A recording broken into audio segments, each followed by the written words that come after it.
ओम अज्ञानतिमिरन्धस्य ज्ञानाञ्जलशलाकया चक्षुरुन्मिलितं येन तस्मै श्रीगुरुवे नमः। श्रीचैतन्य मनोभीष्टं स्थापितं येन भूतले स्वयं रूपं कदा मह्यं ददाति स्वपदान्तिकं। नमः विष्णुपदाय कृष्णपृष्ठाय भूतले श्रीमते भक्तिवेदान्त स्वामिने इति नाम्ने। नमस्ते सरस्वती देवे गौरवाणी प्रचारिणे निर्विशेषा शून्यवादी पाश्चात्य देशतारिणे। नमो महावदन्याय कृष्ण प्रेम पदायते कृष्णाय कृष्ण चैतन्य नामे गौरत्विषे नमो नमः। नमो ब्राह्मण देवाय गो ब्राह्मण हिताय च जगद्विताय कृष्णाय गोविंदाय नमो नमः। जय श्री कृष्ण चैतन्य प्रभु नित्यानंद श्री अद्वैत गदाधर श्रीवासादि गौर भक्तवृंद। हरे कृष्णा कृष्णा कृष्णा हरे हरे, हरे राम राम राम हरे हरे। हरे कृष्णा कृष्णा कृष्णा हरे हरे, हरे राम राम राम हरे हरे। हरे कृष्णा कृष्णा कृष्णा हरे हरे, हरे राम राम राम हरे हरे। हरे कृष्णा। आजच्या सत्रामध्ये सर्व वैष्णवींचे स्वागत। आणि आज आपण अं तसेच महत्वाचं सगळ्यांना कोटी कोटी दंडवत प्रणाम। आणि तुमच्या आशीर्वादाने जे काही बोलणार आहे ते तुमचा आशीर्वाद असेल। तर आजचा अध्याय आहे 13 आणि श्लोक क्रमांक आहे 21। तर श्लोक असा आहे, कार्यकारण कर्तृत्वे हेतु प्रकृती रुचिते पुरुषः सुख दुःखाना भोक्तृत्वे हेतुरुच्यते। याचा अर्थ असा आहे, प्रकृती ही सर्व भौतिक कार्यकारणांना कारणीभूत असल्याचे म्हटले जाते, आणि तर जीव या संसारातील विविध सुख दुःखांच्या उपभोगास कारणीभूत असल्याचे म्हटले जाते। एक मिनिट हा.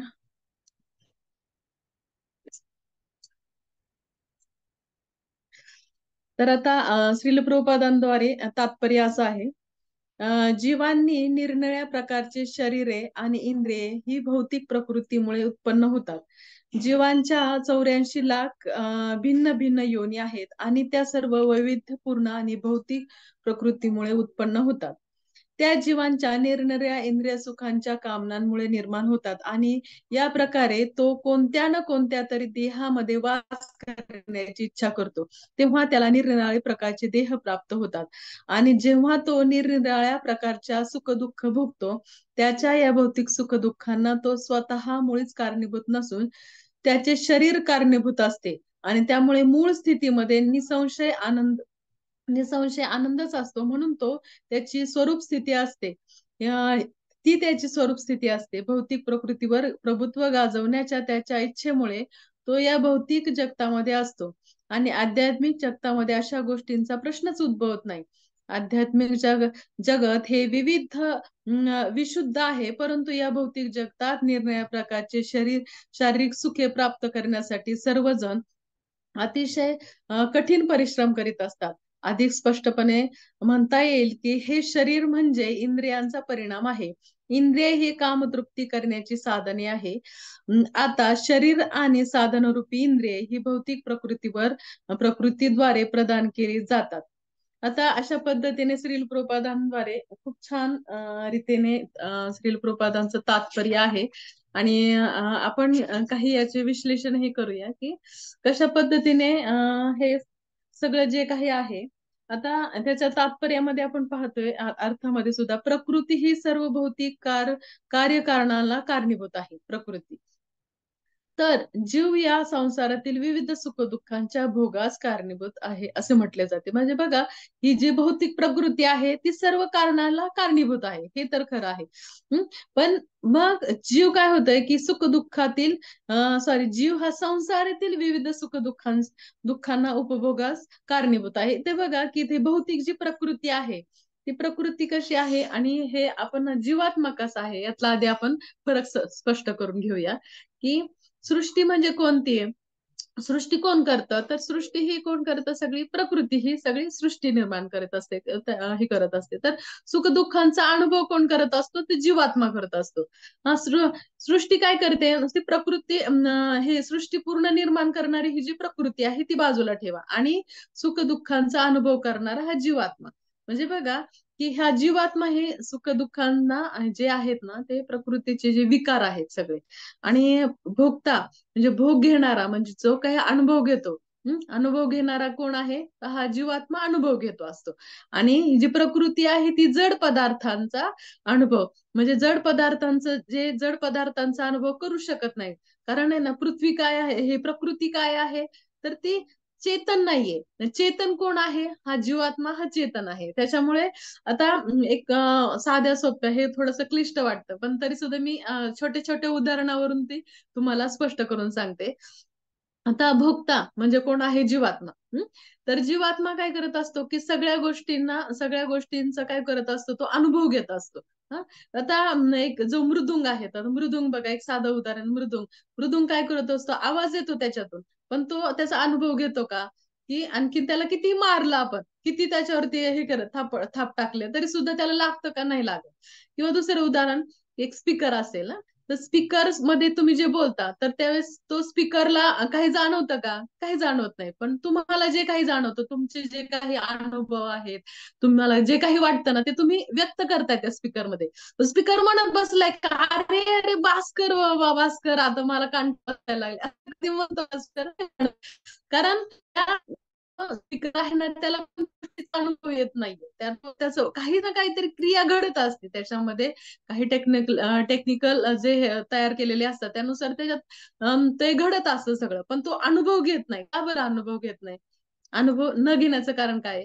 तर त्याच्यामध्ये चेतना नाहीये. आणि आपण अनुभव का घेतोय, आपण व्यक्त का होतोय सगळ्या गोष्टी, तर व्यक्त होण्याचं कारण म्हणजे, कारण आपण काय करतोय, की आपल्यामध्ये चेतना आहे म्हणून आपण काय करतो, हे सगळ्या गोष्टी सुख दुःखाचे अनुभव घेतो. आपले जे अनुभव आहे तो पुढे आपण बोलू शकतो.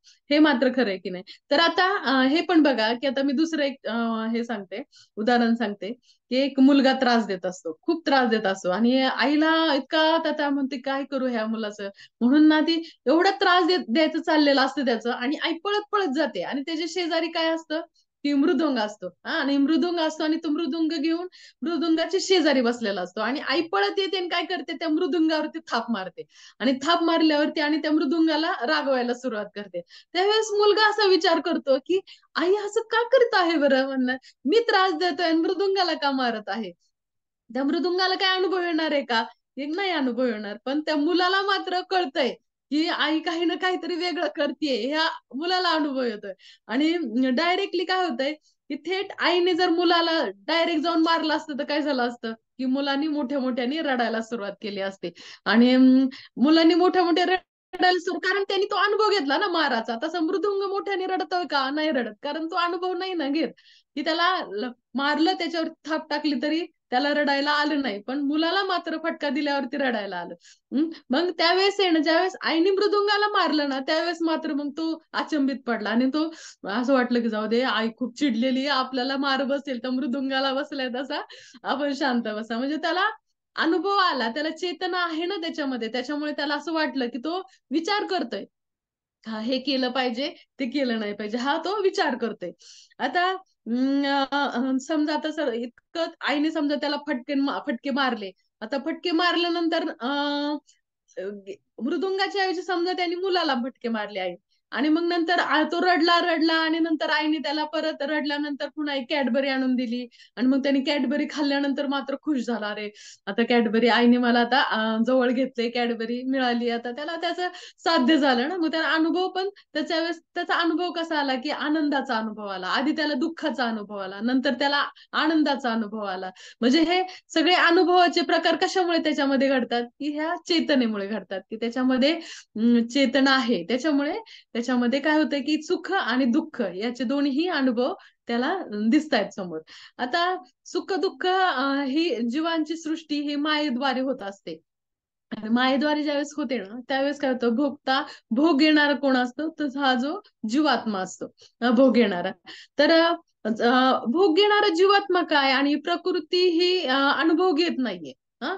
पण मात्र बघा की समजा एखाद्या मुलाने काही जे मागितले, हं, तर आई त्याला पटकन आणून देत असते काही पण. समजा त्या एकदा काय झालं की आई आपले किचन मध्ये असते आणि मुलगा येतो आणि आईला म्हणतो की आज आहे ना तू छान असं गरम गरम मला पुरी आणि श्रीखंड वाढ. मग गरम गरम वाढ म्हणल्यावरती आईने मग काही मुलांनी भूक लागली मुलाला म्हणून पटकन काय करते की कणिक मळते छान अशा गरम गरम गरम अशा पुऱ्या देत असते आणि मुलगा काय करत असतो की डायनिंग टेबलवरती छान अशा पुऱ्या खात बसलेला असतो.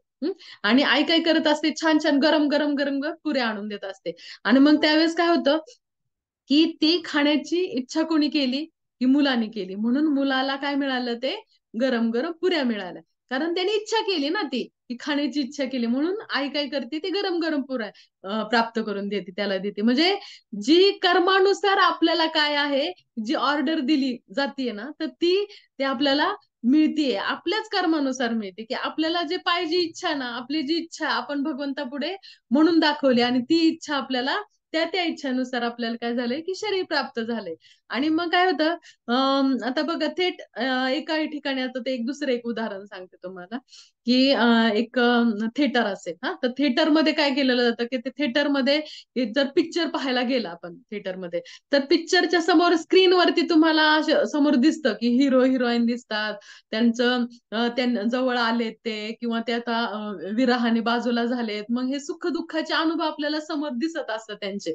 हा त्यावेळेस आणि काही वेळा आपल्याला विलन येताना दिसतो आणि मग राग येतो ह्या सगळे अनुभव आपल्याला सगळे स्क्रीनवरती दिसत असतात. आणि मग त्या स्क्रीनवरती दिसताना आपल्याला मग कधी कधी अशी काही बघा की पूर्वी असे पिक्चर लागायचे माहेरची साडी किंवा असे हे जे पिक्चर पाहून आहे ना की बायका ढसढस रडायच्या त्यावेळेस तो पिक्चर पाहून. म्हणजे आपला काही संबंध नाही का बघा बरं समोरची जी स्त्री दिसते तिचा आणि आपला काही संबंध आहे का. पण आपण काय करतो की त्याचा कनेक्ट होतो आपण लगेच. समोर दिसतंय ना बघा की तुम्ही कधी पण थिएटरमध्ये जा थिएटरमध्ये गेल्यावरती काय केलं जातं आधी अंधार केला जातो हं. समोर स्क्रीन असते म्हणजे अंधार का केला जातो की तुम्ही कोण आहात ना ते आधी विसरा. हं? आणि तुम्ही इन्व्हॉल्व्ह व्हा पूर्ण पिक्चर मध्ये आणि तुम्ही अनुभव घ्या म्हणजे हे त्यांचा उद्देश असतो. मग तुम्ही आत गेल्यानंतर पूर्ण अंधार असतो अंधारावरती मग समोर स्क्रीन असते आणि मग तुम्ही पिक्चर पाहता पिक्चर पाहताना मग तुम्हाला तुम्ही स्वतःला विसरून जाता आणि अरे त्याचा आणि आपला काही संबंध नाही. एक तर तिथे हिरो हिरोईन ही नसती कोण बनवणार आहे तोही नसतो तिथं तरी सुद्धा तुम्ही अनुभव घेता.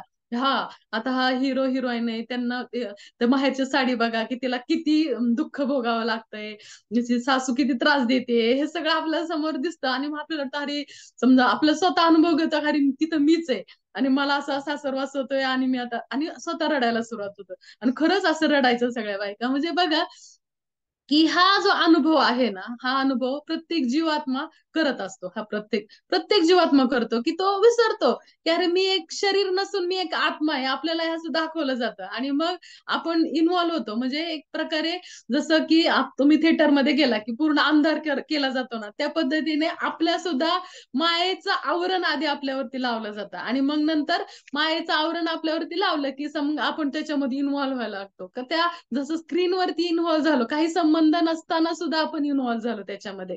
तसंच आहे ना की तुम्ही सुद्धा तो अनुभव घेता. की तुम्ही सुद्धा भावुक होता तुम्ही सुद्धा रडता कधी हसता हे सगळे अनुभव तुम्ही घेऊ शकता. कशामुळे तर तुम्ही विसरून गेलाय थोड्या वेळासाठी. जसं की स्वप्नात सुद्धा बघा की काही काही काही वेळा इतकं स्वप्न असे पडतात की तुम्ही ओरडून असे उठता. तुम्हाला अनुभव येतो की तुम्ही असं पडताय कुठून तरी दरीतून खाली पडताय की तुम्हाला असं आ करून ओरडतं खरंच आ करून ओरडतं. मग तसंच आहे की काही वेळेस छान छान असे स्वप्न पडले की हसता की खरं कधी कधी स्वप्नामध्ये आपल्याला लहान मुलं बघतो आपण की ते हसताना दिसत असतात आपल्याला किंवा कधी कधी रडता सुद्धा आम्ही खरं खरं खरं डोळ्यातून अश्रू येतात आणि थरकाप उठून कधी कधी दचकून सुद्धा उठतात. म्हणजे हे जे अनुभव आहे ना की आपण इन्व्हॉल्व्ह होतो पूर्ण त्या स्वप्नामध्ये सुद्धा इन्व्हॉल्व्ह होतो की आपल्याला असं वाटायला लागतं की हा मी स्वतः कोण आहे ना तेच विसरून जातो आणि हा जे चालू आहे ना स्वप्नामध्ये तेच खरं खरं आहे असं थोड्या वेळासाठी आपल्याला वाटायला लागतं. हा ही स्थिती बघा की जीवात्म्याची स्थिती आहे की कशा पद्धतीने हे सगळं घडतं. कशामुळे घडतं बरं हा प्रश्न आपल्याला पडतो ना की कधी कधी की खरंच का घडतं बरं हे स्वप्नामध्ये सुद्धा का आपल्याला असं वाटायला लागतं किंवा स्क्रीनवरती जे पिक्चर पाहतात त्यावेळेस सुद्धा आपण का इतकं इन्व्हॉल्व्ह होतो किंवा आपण आपल्या ह्या संसारामध्ये आहे तर ह्या संसारात सुद्धा आपण इतकं इन्व्हॉल्व्ह का होतो की आपलं का विसरतोय की आपण आत्मा आहोत आणि आपण हे शरीर नाही तर हे आपले आवरण म्हणजे कपडे हे आपण का विसरतोय. म्हणजे हे सुद्धा आपल्या लक्षात घ्यायला पाहिजे की हे एकमेव कारण काय आहे, की अविद्या. ह्याचं एकमेव कारण आहे अविद्या. हा बघा की ही अविद्या आहे ना, की अविद्याचं सुद्धा थोडंसं आपण विश्लेषण करूया की अविद्या काय आहे नेमकी. की हे अविद्येचे सुद्धा दोन प्रकार पडतात. तर अविद्येचे दोन प्रकार कोणते, तर एक आवरण आणि एक विच्छेद. हे आवरण आणि विच्छेद, विच्छेद म्हणजे त्याला एक अस्मिता सुद्धा म्हटलं जातं, की आवरण आणि विच्छेद म्हणजे अस्मिता. आणि हे जे प्रकार आहेत ना, दोन प्रकार, तर ह्याच्यात आहे ना आवरण म्हणजे मायादेवीचे खेळ बघा कसे असतात. ती कशा पद्धतीने आपल्यावरती आवरण टाकते, विच्छेद टाकते, ह्या अविद्येमुळे होतंय. हे अविद्येची काय झाली, आपत्ती झाली, की अविद्या आहे, अविद्याला काय दोन मुलं झाली, आवरण आणि विच्छेद. मग ते काय कशी कार्य करतात बरं, कशी कार्य करतात, तर आवरण काय करतं, स्वरूपाला विसरवते. आपलं जे स्वरूप आहे ना, ते स्वरूपालाच विसरून टाकते, की तुमचं स्वरूप काय आहे, की तुम्ही एक आत्मा आहात. हा, तुम्ही शरीर नाही, हे तुम्हाला ते विसरून टाकते ते सगळे. आणि विच्छेद काय करता, जी गोष्ट आपण नाही ना त्याला तयार करते, की ना तू तू हेच आहे, तू हाच आहे, तू हाच आहे, हा असं आपल्याला कर सुरुवात करते, की ती आपल्याला अशी काही विच्छेदन टाकते, म्हणजे अस्मिता. ही विच्छेदन अशी काही टाकते, की जे तुम्ही आहेत ना ती विसरून जाता तुम्ही ते आहात म्हणून. म्हणजे बघा की त्याची पण दोन मुलं होतात, त्याला पण दोन मुलं होतात. विच्छेदला दोन मुलं कोण होतात, हम्म, राग आणि क्रोध, हा दोन मुलं होतात. म्हणजे कसे, की बघा की विच्छेद म्हणजे काय, की जी गोष्ट आपण नाही आहेत ना, आपण नाही ते तयार करते ती.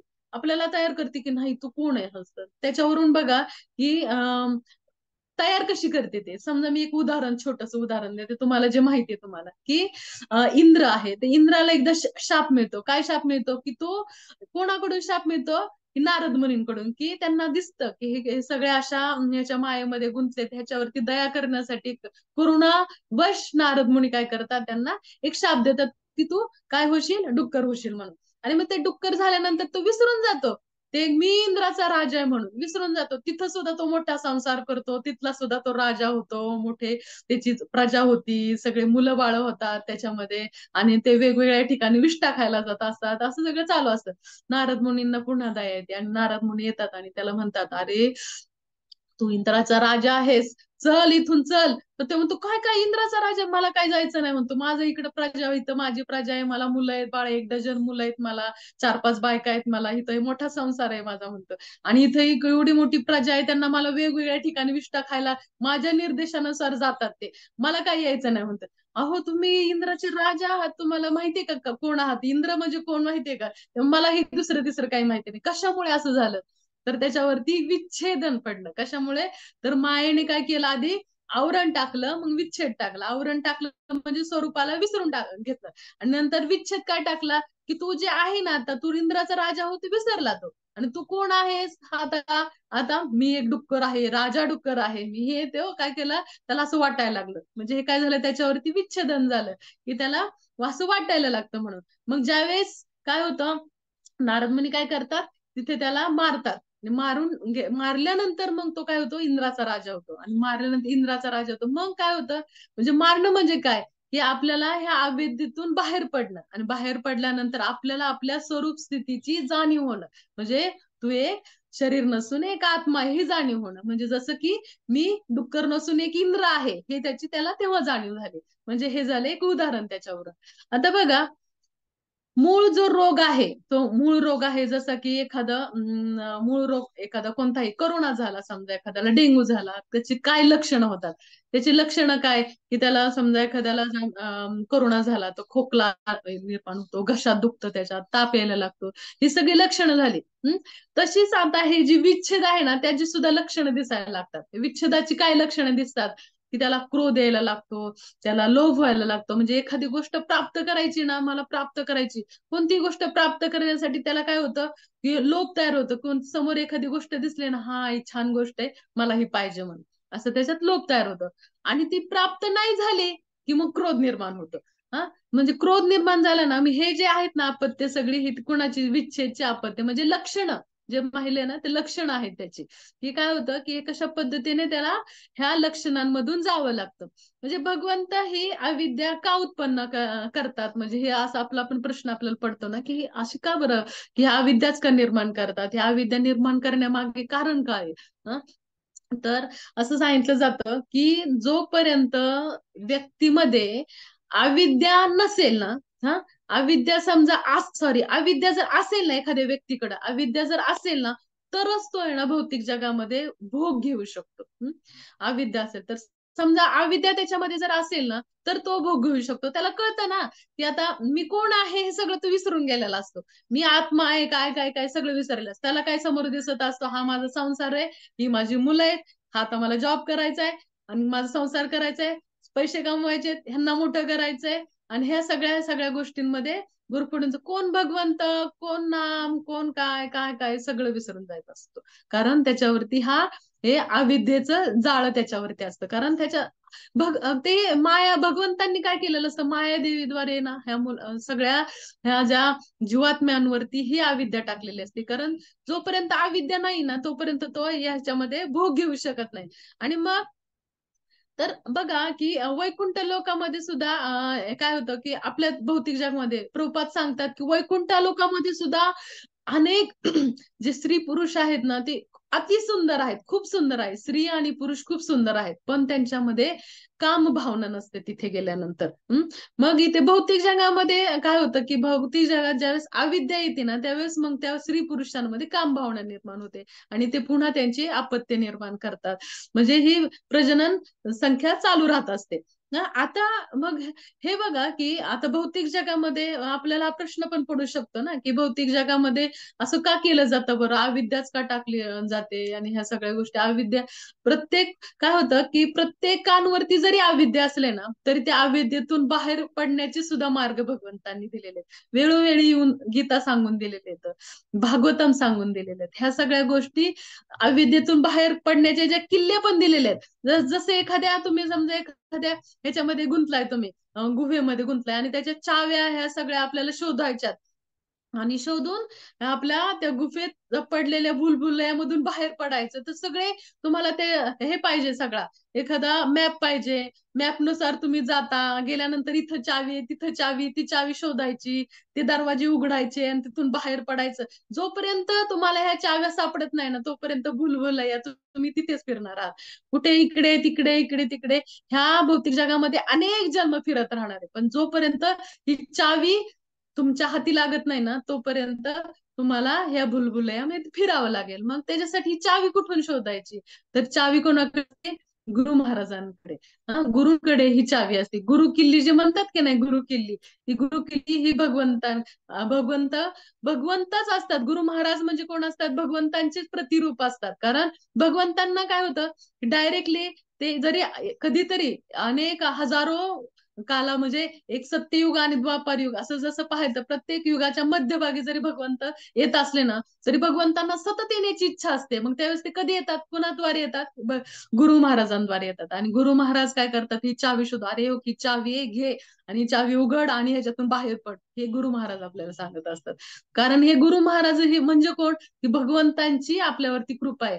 जशी गुरूंची कृपा होणं म्हणजे भगवंतांची कृपा होणे. तशा पद्धतीने आपण बाहेर पडू शकतो. आणि मग भौतिक जगातल्या काही लोकांना असं वाटतं ना, की का असं होतंय? भौतिक जगातल्या लोकांना वाटतं, की का सुख, दुःख हे सगळे वेगवेगळे जे आहेत, श्रीमंत, गरीब असे का होत आहेत सगळे? तर ते काय होत आहेत? ते कशामुळे होत आहेत? तर ते हे आपल्याच दोषाचे परिणाम आहेत. आपण देवांना जे मागितलं ना, ते आपल्याला मिळालेलं. त्याच्यामुळे त्याच्यामध्ये देवांचा कोणताही दोष नाहीये. इथे बघा, की तुम्ही जी ऑर्डर करा, तुम्ही इडली, डोसा करा, रसगुल्ला करा, कोणतेही ऑर्डर करा, ती ज्या ऑर्डर नुसारच तुम्हाला मिळणार आहे. जिथं मॅनेजर इथं भगवंत बसले, ऑर्डर करणारे, ऑर्डर आपण करतो. हा, कुकिंग कोण करून देते? मायादेवी कुकिंग करून देते. तुम्हाला काय पाहिजे? चला, पटकन तुम्हाला रसगुल्ला पाहिजे का? पटकन रसगुल्ला बनवणं तुमच्या हातात देणार. जसं तुमच्याकडे पैसे असतील ना, त्या पद्धतीने तुम्ही खाणार. तुमच्याकडे जर कमी पैसे असतील तर कमी गोष्टी खाणार, जास्त पैसे असेल तर वेगवेगळ्या आणखीन व्हरायटी घेऊन तुम्ही खाणार. त्या पद्धतीने कर्म तुम्ही करता. कर्मानुसार म्हणजे कर्म म्हणजे आपले पैसे, आणि त्या पैशानुसार कर्मानुसार तुम्ही काय करताय? हे खरेदी करताय. सुख आणि दुःख खरेदी करताय, शरीर पण खरेदी करताय, कोणत्या पद्धतीचं शरीर पाहिजे, मनस्थिती आपली असते ती त्या पद्धतीने आपल्याला ते शरीर प्राप्त होत असतं. आपण पाहतो की माणूस हा इतका संसारात दंग झालेला आहे, एवढा दंग झालेला असतो की त्याच्यामध्ये बघा की एखादा ज्यावेळेस आहे ना तो ह्या दंग झालेला मनुष्य ज्यावेळेस साधना करायला लागतो, त्यावेळेस आहे ना हळूहळू हळूहळू जी साधना करून आहे ना, तो अविद्या त्याची हळूहळू हळूहळू नष्ट व्हायला लागते आणि त्याला त्याच्या स्वरूप स्थितीची जाणीव व्हायला लागते. त्याला कळायला लागते आपण कोण आहे, हे ह्या स्थितीची त्याला जाणीव व्हायला लागते. जसं की एखादे वडील म्हटले, अरे काय तुला अभ्यासाला पाठवलंय ना, अभ्यास सोडून तू गीता काय वाचत बसलाय, काय करत बसलाय, तुला कशासाठी पाठवलंय, अभ्यासाला पाठवलंय ना, मग गीता का वाचतोय तू, असे म्हणणारे वडील असतात. कारण बघा की किती विरोधी गोष्ट आहे. खरं तर त्यांनी काय केलं पाहिजे. आणि इथे भगवंत काय म्हणतायत की अरे तुला कशासाठी पाठवलंय भौतिक जगामध्ये आणि तू करतोय काय, असं सुद्धा म्हणू शकतात ना भगवंत. बघा की आपल्याला ही जे पृथ्वी तल आहे ना, इथून आपल्याला बाहेर सुटण्याचा मार्ग आहे, ही मध्य लोक आहे आणि त्याच्यातून आपल्याला बाहेर सुटून आपण आपल्या घरी परतू शकतो. जसं की स्वर्गातल्या लोकांना सुद्धा इच्छा होती की पृथ्वीवरती येण्याची, का तर हे इथूनच आपल्याला बाहेर सुटता येतं, कारण इथं सुख आणि दुःख दोन्ही पण आहे. आपण मध्यावरती आहे. पण इथं काय होतंय की आपण आहे ना भौतिक जगात येतो आणि दुसऱ्याच गोष्टी करत बसतो. म्हणजे ह्या संसारामध्ये इतकं गुंतून जातो. मला एक छोटंसं उदाहरण तुम्हाला माहिती आहे ते सांगायचंय पुन्हा एकदा, की जसं की एका मनुष्याला माणूस असतो आणि त्याला असं वाटतं की काय ह्या संसारात काय किटकिट बायकोची, मुलांच्या मागण्या, बायकोची यादी, बास झाला आता. मला हा संसार करायचा नाही. मला देवधर्म करायचा. मी आता जंगलात निघून जाणार. सगळा संसार सोडतो. सगळी अख्खा मोठा संसार असतो. सगळे कुत्रं, मांजरं, गाया सगळे त्याच्या संसारामध्ये असं भरलेला संसार सोडून कुठे जातो? तो जंगलामध्ये निघून जातो. आता जंगलात निघून गेल्यानंतर तिथं सुद्धा तो काय करतो? एकच कोपीन घेऊन जातो. काही घ्यायचं नाही म्हणतो. सगळ्यातून विरक्त व्हायचं. एक कोपीन फक्त घेतो घालायला म्हणजे एक धोती आणि तेवढंच घेतो. कोपीन घेऊन तेवढाच फक्त एका नदीच्या काठी एक झोपडी काढतो आणि तिथं बसतो. तिथं बसल्यानंतर काय होतं? की त्याला तिथे एक उंदीर येतो आणि उंदीर काय करतो? त्याच्या कोपीनला काय करायला लागतो? कुरतडायला सुरुवात करतो. मग तो म्हणतो की "अरे एकच कोपीन आहे आणि ह्यात पण आता उंदराने जर कुरतडायला लागलं तर कसं व्हायचं माझं? मला दुसरं कोपीन नाहीये" म्हणतो. तर मग काय करतो त्याला मांजर घेतो आणि मांजर पकडतो आणि त्याला म्हणतो आता ह्या मांजराला पाळायचं म्हणून. मांजरापासून मग तो मांजर काय करतो उंदीर खातो. पण मांजर काय होतं मांजराला असं ओरडायला सुरुवात करत आहे. तर उंदीर झाला की त्याला भूक लागते ना, मग आता काय करायचं? म्हणतो त्याला भूक लागली त्याला आता दूध पाहिजे. मग म्हणतो आता आपण एक गाय पाळू. गाय आणतो. गाय आणल्यानंतर मग तो काय करायचा सारखं त्या गायचीच पाठीमागं गायला धारा काढ, गायला खायला टाकतो. म्हणतो आता काय करू आपण ही गायचं सगळं मी कशासाठी आलोय माझी साधना करायला आणि मी गायचंच करत बसलोय. त्यापेक्षा आता असं करतो एका एका गावामध्ये जातो शेजारच्या आणि म्हणतो की एका स्त्रीला त्याला एक मुलगी असते आणि तिला म्हणतो की तू माझ्याबरोबर माझ्या माझ्या गायीला सांभाळायला तिकडे ये. तर ते म्हणते की मी तशी नाही ना माझ्याबरोबर लग्न करणार असेल तर मी येते. बरं ठीक आहे म्हणतो. चल मग लग्न करतो तिच्याबरोबर ती आणि मग गाय पण येते. मग गायीला चारायला गायीला सांभाळायला बायको येते आणि मग ही बायको आल्यानंतर मग आता बायकोपासून आणखीन 4-5 मुलं होतात. झाला पुन्हा त्याचा संसार सुरू. तिथं कशासाठी आलेला असतो तो? साधनेसाठी. मग गायी पण आली, बायको आली, गायी आली, मांजर आलं, पुन्हा मुलं-बाळं, संसार पुन्हा सुरू झाला. म्हणजे ह्या जो माया देवीचा खेळ आहे ना, तो एक एवढा जटिल आहे, की त्याच्यातून बाहेर पडणं खूप मुश्किल आहे आणि तुम्ही जरी कितीही सगळा संसार सगळा सोडून जरी जंगलात गेला ना, काम, क्रोध, मोह, मत्सराचं ज्या पत्नी आहेत ना तुमच्या, त्या तुमच्या बरोबरच असणार. जिथं असताल ना त्या स्थितीत राहा. जी स्थिती दिली ना त्या स्थितीमध्ये राहायचं आणि त्या स्थितीमध्ये आपण परमार्थ करायचा आपल्याला. कारण आहे ना जोपर्यंत आपली मनचित्त हे जे चित्त आहे ना, चित्तावरचं जे घाण आहे ना, जोपर्यंत ते निघत नाही, चेतो दर्पण मार्जन भव महादाव अग्नी निर्वापणम. जोपर्यंत चित्तावरचे हे जे घाण निघत नाही ना, तोपर्यंत तुम्ही कुठेही जा. हं, तो कुठेही गेला ना, तरी कुठेही तुम्ही विरक्त होऊ शकत नाही. त्यामुळे ह्या संसारात राहायचंय आणि ह्या संसारामध्ये जोपर्यंत पाण्यात राहून आपण बाहेर पडून बनू शकत नाही, की असं पाण्यात जर पोहायचं असेल ना, हां, बाहेर राहून असं पोहा, इकडं हात करा, तिकडं पाय करा, हा हात मारा, तो पाय असं काही उपयोगाचं नाहीये.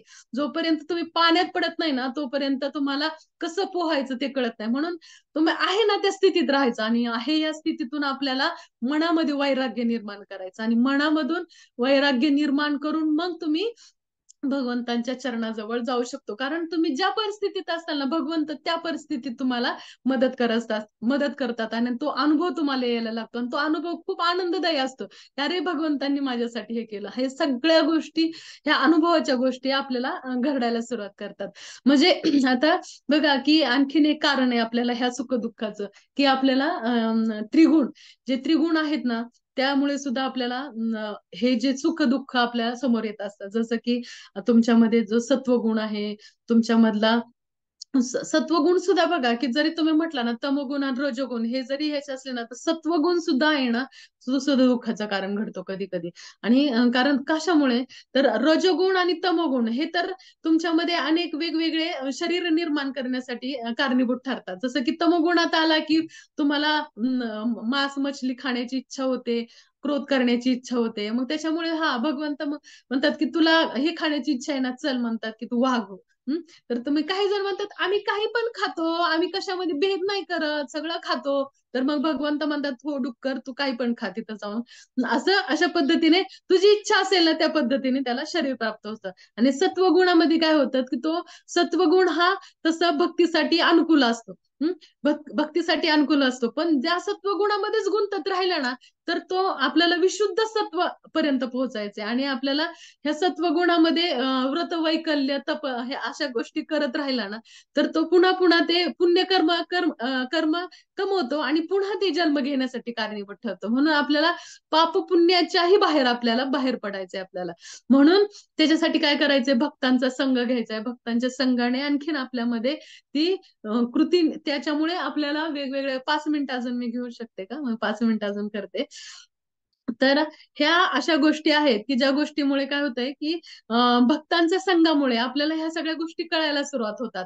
आता जसं की एक सत्य घटनेवरतील गोष्ट आहे, पुनर्जन्माची गोष्ट आहे ती सांगते, की ज्या पद्धतीने आपल्याला इच्छा होती ना, त्या पद्धतीने आपल्याला शरीर पण प्राप्त होत असतं आणि जर हे होत्या, की माधुरी नावाची एक मुलगी होती. तर ती दिल्लीमध्ये राहायची आणि तिथं केजरीवाल जे आहेत, केजरीवालांची त्यावेळेस हे पण आपची पण त्यांनी जर संस्था आहे ना, ती त्यांची ती संघटना तयार झालेली नव्हती. पण तरी सुद्धा ते त्या तयार करण्याच्या मार्गावर असतात. आणि मग ते तयार करता ते काय करतात, की सगळ्यांना एकेकाला ते काय करत असतात, घेत असतात, की आमच्या ह्याच्यामध्ये या, आमच्या युनिटीत या, आमच्या युनिटीत या. मग त्याच्या वेळेस ते काय करतात, ही मा जी माधुरी असते ना, माधुरीला सुद्धा काय म्हणतात, की तू तिला सुद्धा खूप मोठं पद ते देतात. आणि ती काय असते, ती निंबाकाचार्य संप्रदायामध्ये असते. आणि त्याच्यामुळे ती कांदा लसूण पण खात नसायची किंवा सगळ्या गोष्टी खूप पाळायची चांगली. आणि ती खूप मोठं पद सुद्धा तिला ते तिथं प्राप्त होणार असतं. पण एकदा काय होतं, ऑफिसमध्ये तिचं लग्न झालेलं नसतं, फक्त ती जॉब करत असते. आणि ऑफिसमध्ये तिला अचानकच आहे नाही का, ती एक गोष्ट ती काही न पाहता खाते. आणि खाल्ल्यानंतर आहे ना, त्याला नंतर खाल्ल्यावरती लक्षात येतं, की त्याच्यामध्ये काय होतं, गाईचं मांस सुद्धा आहे म्हणून. तर तिला त्याचा इतका म्हणजे धक्का पोहोचतो, की मी कसं काय ते खाल्लं म्हणून. आणि मग तिने ना त्याला इतकं ते मनावर धरते आणि ते खाणं-पिणं सगळं सोडून देते ती. आणि ती तिचा शरीराचा त्याग करून टाकते. मग तिचा शरीराचा त्याग गेल्यानंतर तिला पुढचा जन्म आहे ना, गोवर्धनमध्ये प्राप्त होतो. कुंज विहार या बिल्डिंगमध्ये ती राहायला लागते आणि तिथं गोवर्धनमध्ये तिचा जन्म प्राप्त होतो. आणि तिथं तिला जन्म प्राप्त झाल्यानंतर तिच्या आई-वडिलांची ती एकुलती एक मुलगी असते. आधीच्या माधुरीला ही एकुलती एक मुलगी असते आणि इकडे सुद्धा ती आई-वडिलांना एकुलती एक मुलगी असते. आणि ज्यावेळेस ह्या माधुरीचे आई-वडिलांना एक साधू येतात आणि सांगतात, "तुम्ही गोवर्धनला जा" म्हणून. आणि मग ज्यावेळेस ते गोवर्धनला जातात आणि ते पण कुठे जातात, त्याच बिल्डिंगमध्ये, कृष्णकुंजमध्येच त्या बिल्डिंगमध्ये ते जातात. आणि गेल्यानंतर ते पाहतात, तर गेल्यानंतर त्या जी मुलगी जिथं आली ना, त्यांची पुनर्जन्माची मुलगी, तिथंच शेजारी जातात आणि ती मुलगी मुलगी एक 5 वर्षाची होती आणि तरी ज्यावेळेस आई-वडील हे शेजारच्या आधीच्या जन्माचे आलेले, ती लगेच ओळखते, हे माझे आई-वडील आहेत म्हणून. आणि तिला सगळं पुनर्जन्माच्या गोष्टी आठवायला लागतात. कोणत्या पद्धतीने ती सगळं मागते. माझे शूज कुठे आहेत? माझे हे कुठे आहेत? ते कुठे आहेत? या सगळ्या गोष्टी तिला आठवायला लागतात. आई-वडील मग ती दोन्ही कुटुंबात ती राहायला लागते. मग तिला त्यावेळेस तिचं काय होतं, की चांगल्या संप्रदायामध्ये होती, ती चांगल्या हे गोष्टीमध्ये, मग तिला गोवर्धनमध्ये तिला जन्म प्राप्त झाला. आणि आई-वडिलांबरोबर सुद्धा तिची आसक्ती होती. म्हणून पुन्हा ते आई-वडील तिला प्राप्त झाले आणि हे पण आई वडील. म्हणजे अशा पद्धतीने ती इच्छा जशी व्यक्त झाली ना, ती एकुलती एक मुलगी, तिला इच्छा झाली की आई वडिलांबरोबर राहण्याची, तर ते आई वडील पुन्हा भगवंताच्या कृपेने तिच्याजवळ आले. म्हणजे ही पुनर्जन्माची, हे आता गेले 2-3 वर्ष, 2-3 महिन्यातलीच ही गोष्ट आहे. अशा पद्धतीने ह्या सगळ्या गोष्टी कशा घडतात की जीवात्म्याच्या इच्छेनुसार घडत असतात, की ज्या जीवात्मेला कोणती इच्छा निर्माण झाली ना, त्या पद्धतीने ती इच्छा निर्माण होत असते. जसं की साधं उदाहरण की अजामिळाला सुद्धा बघा, की अजामिळ सुद्धा आता भक्तांच्या संघामध्ये होता. सॉरी, आधी भक्त होता, नंतर वेगळी अशी घटना तो पाहतो आणि त्या पाहिल्यानंतर त्याला त्याच्या मनामध्ये त्याचा परिणाम होतो आणि तो वेश्येच्या नादी लागतो आणि वेश्येच्या नादी लागल्यानंतर तो पुन्हा भक्तांच्या संघामध्ये येतो. भक्तांच्या संघात येऊन काय होतं की भक्तांच्या संघात म्हणजे विष्णुदूतांच्या संघात, की विष्णुदूत त्यांना सांगतात की तो याला सोडून द्या म्हणून, आणि तो फक्त दर्शन घेतो विष्णुदूतांचं, म्हणजे एका भक्तांचं दर्शन घेत असतो तो. आणि दर्शन घेतल्यानंतर तो त्याच्या मनामध्ये त्याचा इतका परिणाम होतो की ते सगळ्या काही गोष्टी सोडतो आणि तो काय करतो, हरिद्वारला 12 वर्ष तपश्चर्या करतो आणि पुन्हा भगवत धामाची प्राप्ती करतो. म्हणजे ही बघा की मनस्थिती बघा, ती कशी कशी कशी बदलत जाते. आधी तो कसा होता, नंतर काय झालं आणि पुन्हा त्याचं काय झालं. ह्या आपल्या उदाहरणावरून लक्षात येतं की ह्या मनस्थितीचा सगळा परिणाम असतो. की अविद्येचा ज्यावेळेस नाश होतो ना, त्या तसं अजामिळाच्या अविद्येचा नाश झाला का, तर भक्ताच्या दर्शनाने अविद्येचा नाश झाला. आणि नाश झाल्यामुळे पुन्हा काय झालं की त्याला भगवंतांच्या मार्ग सापडला, साधनेचा. साधना केली त्याने आधी, कठोर साधना केली आणि नंतर त्याला पुन्हा भगवंताच्या धामाची प्राप्ती झाली. तर मग त्याच्यासाठी आपल्याला ह्या सगळ्या गोष्टीवरून काय शिकायचंय की सुख दुःखाचं कारण काय आहे, तर अविद्या हे सुख दुःखाचं कारण आहे. आणि मायादेवी, आणि दुसरी काय गोष्ट शिकायचंय की आपल्याला असं शिकायचंय की आपण जे काही इच्छा करतोय ना, ते आपल्याला समोर देते. म्हणजे भगवंत एक उदाहरण मगाशी सांगितल्याप्रमाणे, की माया भगवंत मॅनेजर आहेत, ते काही न्यूट्रल आहेत. परंतु आपल्याला जशी आपली कमाई असेल त्यानुसार आपण ऑर्डर करतो, त्या पद्धतीने मायादेवी आपल्याला आणून देत असते. म्हणजे ह्या सगळ्या गोष्टी आपल्यावरती अवलंबून आहेत की आपण कशा पद्धतीने वागतो. आणि ह्या सुख दुःखांमध्ये आपण आहे ना, सतत हेळकांडे खायचं सोडून द्यायचंय. त्यासाठी काय करायचंय, अविद्या सोडून द्यायची, नामाची साधना करायची आपल्याला, वैष्णवांचा संग करायचा. आणि त्याच्यामुळे काय होणार आहे की अविद्येचा पूर्ण नाश होणार आहे. आणि अविद्येचा नाश झाला की आपली मनाची स्थिती निर्मळ होणार आहे, स्वच्छ होणार आहे, सत्वगुणी होणार आहे, भक्तिमय होणार आहे. आणि भगवंतांच्या आणि भक्तांच्या शरणागतीने अविद्येचा नाश होऊन आपल्याला भगवंताच्या चरणाची प्राप्ती होणार आहे. हरे कृष्णा कृष्ण कृष्ण हरे हरे, हरे राम राम राम हरे हरे. हरे कृष्णा. जे काही असेल ते माझ्या बुद्धी, जे काही चुकीचे शब्द, कारण अनावधाने कधी कधी चुकीचे शब्द आणि काही गोष्टी लक्षात येत नाही, चुकीचे शब्द गेलेले, त्याच्याबद्दल मी माफी मागते. आणि ते माझे बुद्धीचे दोष आहेत. आणि जे काही चांगलं असेल ना, ते नित्यानंद प्रभू गुरु महाराजांची आणि तुम्हा सर्व वैष्णवांची कृपा. हरे कृष्णा. कोणाचे काही प्रश्न असतील तर विचारू शकता. हरे कृष्णा. सेटिंग चेंज करायला आहे का?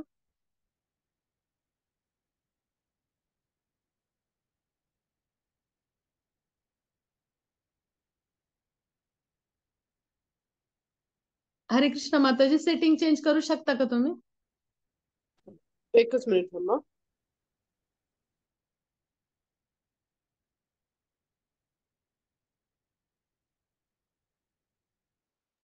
केलंय केलंय. हरी बोल दीपा.